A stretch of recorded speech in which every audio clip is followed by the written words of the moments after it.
Hi, I'm Scott. This is part 2 of a 3-part video series I created to show you how I modified an Arcade1UP Space Invaders cabinet to use the 60-in-1 board that contained lots of classic arcade games that run on a vertical monitor. This video is part of a series of videos I've created related to the Arcade1UP cabinets. In this video, I'll show you how to build the control panel subassembly and how to install the LCD conversion board. Let's get started.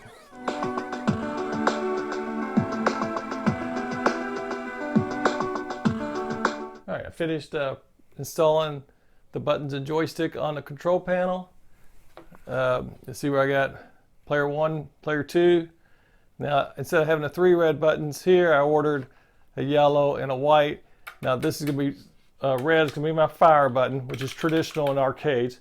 Yellow is my B button, or my 2 button, and white is my C, or my 3 button. So some of the games, most of the games just use 1 button, some of them use 2, and every now and then there'll be a weird game to use 3 buttons. But we have 3 buttons on this control panel layout.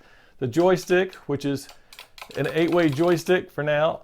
Later on I'm going to switch it to 4-way, but we'll go over that. That's all installed. There's a couple tricky parts, and everything I'm getting ready to cover, I went over in my 4-part series I did on my 19-in-1 conversion. So there'll be a link up here to take you to that episode that covers the control panel, what I'm getting ready to talk about. So when you flip this, when this is sitting on your Arcade1UP cabinet, when you flip it up like this, the JAMA harness is going to fall down into the cabinet like that. So we'd like to have these switches, the connectors, facing down so we can connect into the harness this way. It doesn't put any stress on the connectors. Over here on the player 1 and 2, you can't do it because they're stacked. So we have them coming sideways into the control panel, so they'll just fall like this, and it puts less stress on the connector. The tricky thing with this is these were pointing over here. They were pointing outside the cabinet, so I needed them to come to the inside of the cabinet. So what I had to do is I had to disassemble both these buttons to switch the icon around 180 degrees to let the switch point onto the inside of the cabinet. And once again, I cover that in my 4-part series when I did my 19-in-1 conversion, and I'll put a link up here to the episode that covers how to switch your button around. And the last thing was the joystick. The joysticks are difficult to put in because you got to make sure they're centered in a hole. I'll show you that hole in a second. And you got to make sure that they're horizontal and vertical, perfect, because you want your left to be left and right to be right, up and down to be straight up and down, not at some kind of angle. So you have to I built out of 2 dinner tables. I laid it on here, and I would look underneath of it to make sure that the shaft for the joystick was straight. And so let me pause the video, and I'll take this apart and show you. All right, now I'm back. I just removed the red ball from the top of the joystick. Then I'm going to remove this dust cover. And remember, there's a lip on the dust cover. The lip goes facing up. And then here's the shaft I was talking about. That thing has to be perfectly centered in that hole. And then it also has to be where up is up and down is down. It's got to be horizontal and vertically perfectly level. And so that's a little tricky. And I'll put a link the top of the video up here to the episode, one of those 4-part episodes that cover how to attach all of these components properly.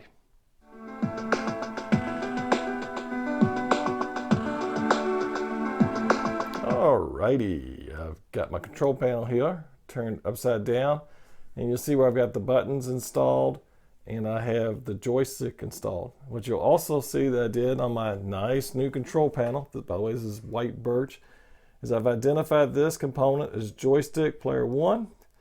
I've identified these different switches. So this is right. This switch here is up. This switch here is left. This switch here is down. And then on the buttons, this is the player 1. So P1 is player 1 button. This is P2, player 2 button. And over here, the red, that's the fire button, button 1.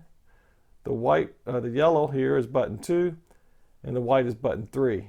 I know I'm not a doctor, even though my writing looks like one. So then the next thing I did is I took my little cheat note here And I identified, here I put the different switches I've got. One player joystick up, one joystick up, down, left, right. The test and service buttons, which are going to be on the speaker panel. So mine's going to be service is going to be the white button, and test is going to be the black button for, well, that's actually over here. I've got it installed. That'll be those two buttons. And then the player 1 and player 2 buttons. And then button 1, the red's going to be my fire button. Button 2 is going to be yellow. Button 3 is going to be white. And by the way, in the 60-in-1, only one game uses that third button, the Gunsmoke game. So we're going to have one extra button for one game, which is kind of a bummer. But anyway, so I digress. So then I go out and I say, well, here's my pins associated with these switches. So there's pin 18, 19, 20, 21. You might say, where did I get that information? Well, I went to my JAMA harness, and this is, let me flip it over. This is the parts side. Let's see if I can hold this a little bit better for the camera.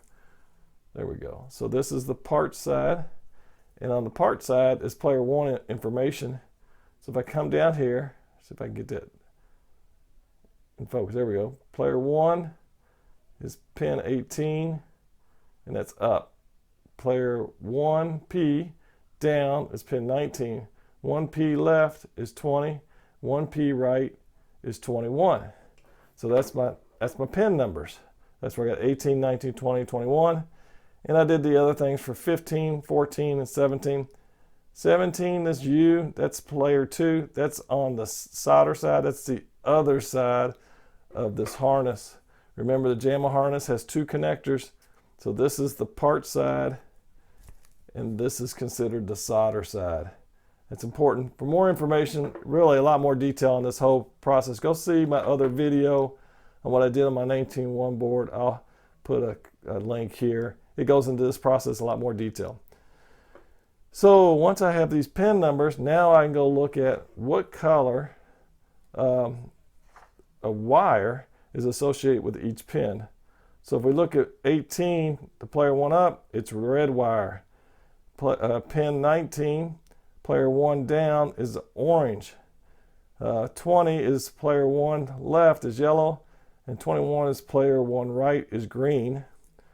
So I wrote those colors here so that when I go to grab their connector out of here, I know which color wire to grab the connector and then plug into the switch. So this little cheat sheet helps me to quickly wire this, the cheat sheet along with these markings. This helps me to make sure I get the right wire based on the color. And of course, I'll do a continuity checking on that with my multimeter, and then I'll make the connections, and then I'll be done with my control panel. I'll have the JAMA harness wired into my control panel, and then all I do is plug in this connector to my 60-in-1 board, and it's done. All right, here we are. We're about halfway done now. I've gotten all the common wires attached to the connectors. And once again, I followed the color grid. Here's my color of the wires that match back to the pin number on the JAMA connector. So there's the brown for player 1, and then there's brown with the white wire on player 2, etc. So I followed all that around. Just a couple more tips to give you. This wiring harness loom that you get with do-it-yourself retro arcade is really nice. It's very well organized. You don't get any extra wires you don't need. But like right here, I believe it's going to be the red and the orange are going to be for my test and my service switches on the speaker panel. And that little sub wiring harness comes with 2 ground wires. So they're all together. Here's 2 speaker wires. We're not going to do that in this project, but you could wire your speakers directly instead of using an amplifier. There's actually a volume control on that 60-in-1 board. I won't use that in this project, but we may do that for another video project. And then on this loom over here, this sub loom, this is your connections to the power supply. There's your 12 volt, the yellow, the red volt's the 5 volt, and there's your ground. So he's got all these organized really well. The next piece I'm going to do on this is here's all my grounds, the black are the grounds. Now remember, the common lines are going to be the ones that are at the top, straight up, and that's in my other video. I go over this in great detail on my 19-in-1 board. but the ones with the 90-degree angles like that, that's your ground. So I'm going to just take this ground loom and I'm going to start on one end, and I'm just going to daisy chain all the grounds together, and then I'll be done with this control panel and control panel subassembly, and we'll move on to the next piece of the project. We're now finished connecting the common, or the ground, the black wire. These are all daisy chained, and let me just tell you how I did it. It was quite a puzzle. You may find a different way, but you have 9 switches. 2 plus 3 is 5, plus 4 is 9.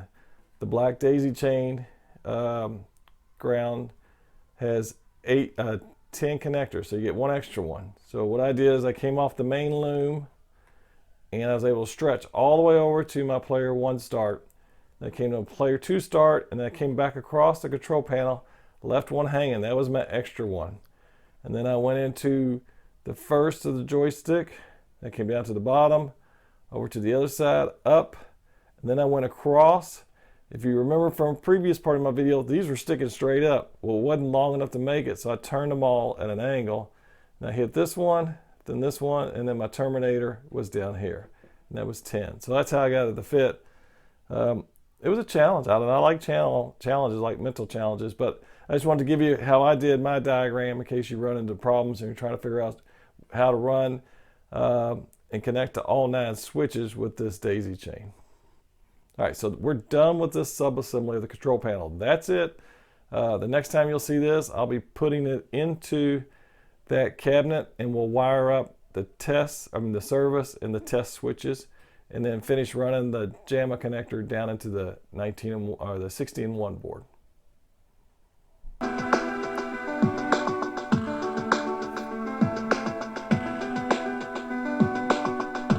In this portion of the video, we're going to remove the computer board that had the Space Invaders game on it. That'll include it's behind this metal case, so we'll unscrew these 2 screws, remove this metal case. This ribbon cable will come with it. Here's the power supply, and we're going to use this power supply for the next piece we're going to put in. Is we're going to install the LCD conversion control. This is a control board we bought that will let us connect the VGA output from the 19-1 board. The VGA plug will go here. There'll be some connectors up here that will connect into the back of the monitor, and then this power cable, it's going to have 12 volts, and we'll plug this into the monitor to provide 12 volts. Actually, it's going to plug into here, which will give 12 volts to the monitor. Now, I've got a lot more detail showing how to do this, and I will put a link to it up here, and we'll show how to mount this. So this control board, you cannot mount this to the metal because you'll short things out, so we'll mount it to the wood down here. And I'll come back with the video once I pull all this out and install that. We're back now after finishing installing the LCD conversion panel. So just to give you an orientation, so these screws were removed, that case came out. It's actually this case came off. Inside the case there's the Space Invaders PCB. See if you can read that. That was the game. So we removed the brains from the old Arcade1UP machine. We're going to keep the monitor. So these cables were behind that case.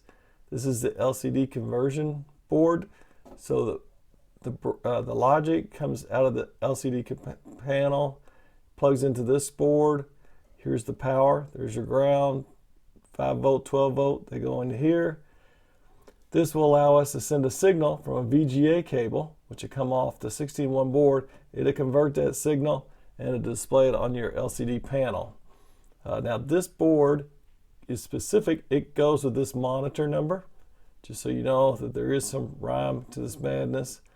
Here's the old power cable that came from your Arcade1UP cabinet. We're going to feed 12 volts along this cable up to this board, and this is going to come from the power supply. I kept this plastic part on. That's what went through your back door of your cabinet, so I know that this is an Arcade1UP cable. And this is a little board extension board. It lets you work with like some of the features of your monitor, so you can go into the menu and work with that. Nobody ever uses it, but it comes with the board, so I installed it. The key here is it comes, the two open spots will go on the right side of the connector. Just like here, the red wires go on the left side of the connector, and on this connector, the black's at the top and red's the bottom. You got to have all those orientations correct, or you're going to destroy your monitor. So once again, this is the picture to take right there.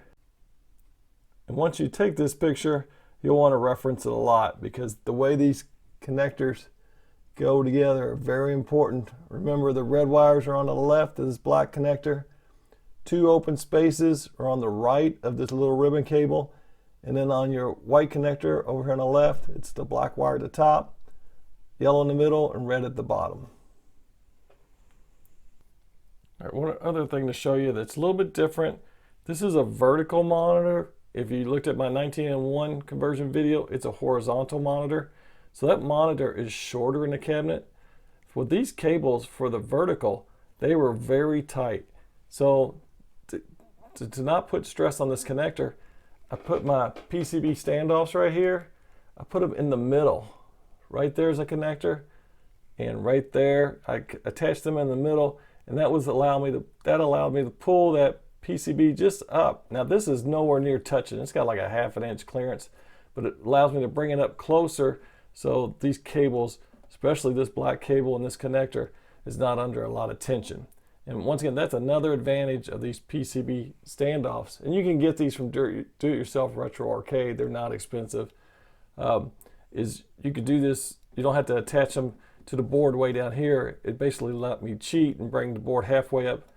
Like I said, it's over that. I'll show you right there, but it's got plenty of clearance. I'm not touching any metal.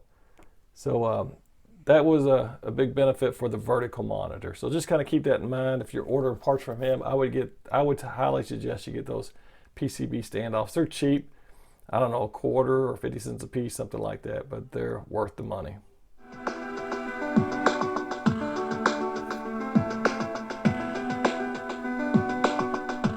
At this point, we're going to install the J panel, or the speaker panel, into the cabinet, Space Invaders cabinet. Now this is going to be, the white button is my service button. The black button is my test button. I've started to install the J panel or speaker panel into the slots. If you look over here, I got my speaker wires. They're hanging down into the cabinet. Make sure they're not hanging on the outside of the cabinet. They need to be on the inside of the cabinet. This wire is a power wire coming off the LCD converter board. And this is the VGA connector going to the LCD panel, conversion panel, and that end will plug into the 16:1 board. Right now there's no connections to the test or the service buttons. We'll do those when we put the control panel in. So all I gotta do is push this in, and now we're done with the installation of the speaker sub-assembly panel.